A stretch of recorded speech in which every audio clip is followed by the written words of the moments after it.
जय हो भाई जय हो। काजी मोहम्मद फ़ायज़ ईसा की जो पाकिस्तान के चीफ जस्टिस हैं उनकी जय हो। उन्होंने अपनी पिटारी से सांप निकाल दिया। जो तहरीक इंसाफ को डसने के लिए उनकी तरफ से ये सांप निकाला गया है, लेकिन ये किसी को भी डस सकता है। 63A के हवाले से इनके सामने नज़र-ए-सानी का केस आया। तहरीक इंसाफ की तरफ से पूरी कोशिश की गई कि जिस तरह से ये बेंच बनाया गया है गैर कानूनी है, गैर आईनी है, ये समाअत नहीं कर सकता। लेकिन काजी फ़ायज़ ईसा साहब हों, उनके साथ उनके हम ख्याल जज बैठे हों, फिर ये बेंच कैसे समाअत ना करे। काजी फ़ायज़ ईसा साहब की तरफ से जबरी तौर पर इस केस की समाअत की गई और वही फ़ैसला उन्होंने पढ़कर सुना दिया, वही फ़ैसला उन्होंने दे दिया।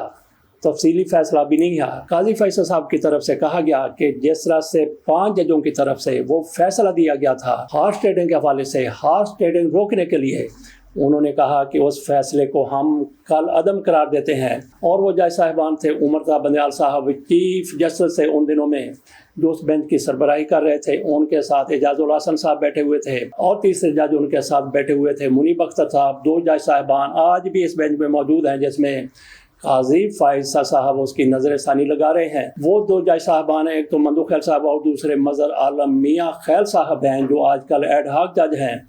और इन 5 जजों की तरफ से उन 5 जजों का जो फैसला था, नज़र-ए-सानी इनके पास आई थी, तो काजी फ़ायज़ ईसा साहब इसकी सरबराही कर रहे थे। उन्होंने कहा नहीं, वो फैसला जो 5 जजों की तरफ से दिया गया था वो गलत था। वो 3 जजों ने फैसला दिया था, 2 जजों ने मुखालफत की थी। तो काजी फ़ायज़ ईसा साहब के साथ वो 2 जज साहिबान बैठे हुए थे। मुनीब अख्तर साहब भी इस बेंच का हिस्सा होना चाहिए थे, लेकिन उन्होंने एतराज़ात किए। काजी फ़ायज़ ईसा साहब का जो बेंच बनाया गया था, इसको बहुत से लोग कहते हैं कि गैर आईनी है, गैर कानूनी है। आज काजी फ़ायज़ ईसा साहब ने 5 जजों के साथ मुत्तफ़िका फ़ैसला दे दिया, कह दिया कि हॉर्स ट्रेडिंग की इजाज़त है, अपने ज़मीर के मुताबिक वोट दिया जा सकता है। तो पहले भी लोगों के ज़मीर कहाँ गए हुए थे। मुस्लिम लीग नून, पीपल्स पार्टी, यहाँ पे मैं एक बात करता जाऊँ कि इमरान खान की तरफ से असूली मौक़िफ़ हमेशा इख्तियार किया गया है इस केस में भी, और इससे पहले भी इमरान खान की तरफ से कई मौक़े पर कहा गया कि खुफिया वोटिंग का सिलसिला ख़त्म कर दिया जाए।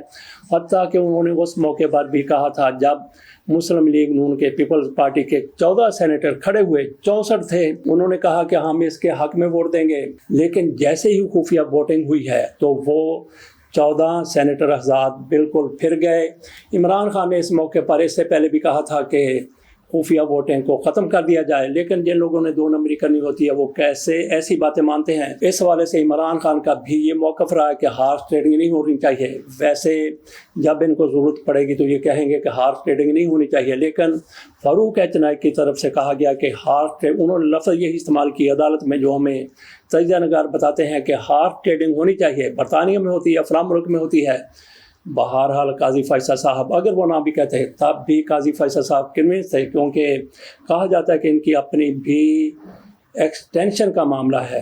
तो यहाँ तक इस बात का तल्लुक़ है काजी फ़ायज़ ईसा साहब की तरफ से इजाज़त दे दी गई कि आप हॉर्स ट्रेडिंग कर लें, अपने ज़मीर बेच दें। जैसा कि सदीक जान कहते हैं, दीगर लोग कहते हैं कि जिस्म फ़रोशी करने वाले ये लोग, उन्होंने इजाज़त दे दी काजी फ़ायज़ ईसा साहब ने कि आप जिस तरह भी अपनी कीमत लगवाएं, जो भी लगवाएं, जिस भी पार्टी से आप मुंतखब होकर आते हैं उसको जिस वक्त चाहें उसको छोड़ दें। बहरहाल काजी फ़ायज़ ईसा साहब की तरफ से ये फ़ैसला आ चुका है, लेकिन ये ज़रूरी नहीं है कि तहरीक इंसाफ के लोग ही वो हॉर्स ट्रेडिंग करेंगे, एक तरफ से दूसरी तरफ चले जाएंगे। अगर आज किसी पार्टी के मेंबरान के ऊपर बहुत ज़्यादा प्रेशर है तो वो तहरीक इंसाफ के हैं।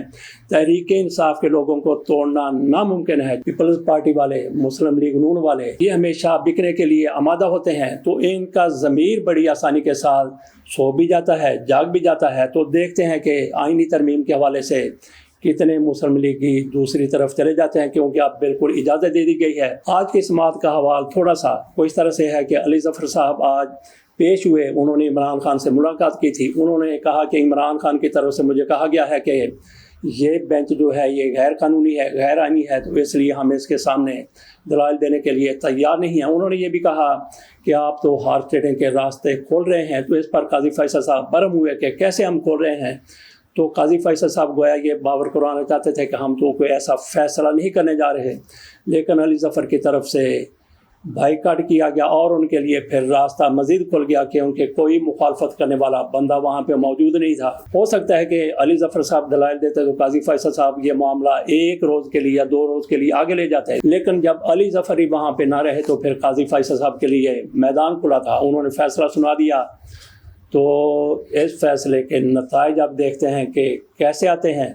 बहरहाल काजी फैसल साहब की तरफ से पूरी कोशिश की गई है, जैसे कि तजदीदगार कहते हैं कि काजी फैसल साहब इस तरमीम को मंजूर करवाने के लिए उन्होंने अपनी खिदमात पेश की और तहरीक इंसाफ के लोग उनके सामने फेंक दिए कि इनको आप फ्लोर क्रॉसिंग करवा के तरमीम मंजूर कर लें। लेकिन ये ज़रूरी नहीं है कि तहरीक इंसाफ के लोग ही टूट कर उधर जाएँ। पीपल्स पार्टी वाले, मुस्लिम लीग नून वाले, वो भी टूट सकते हैं। ये पाकिस्तान है, यहाँ पे किसी भी वक्त कुछ भी हो सकता है। मौलाना फजल रहमान हो सकता है कि अपनी हमायत हुकूमत को दे दें। पीटीआई के साथ अब तक तो वो डट के खड़े हुए हैं। ये पाकिस्तान है, कुछ भी हो सकता है।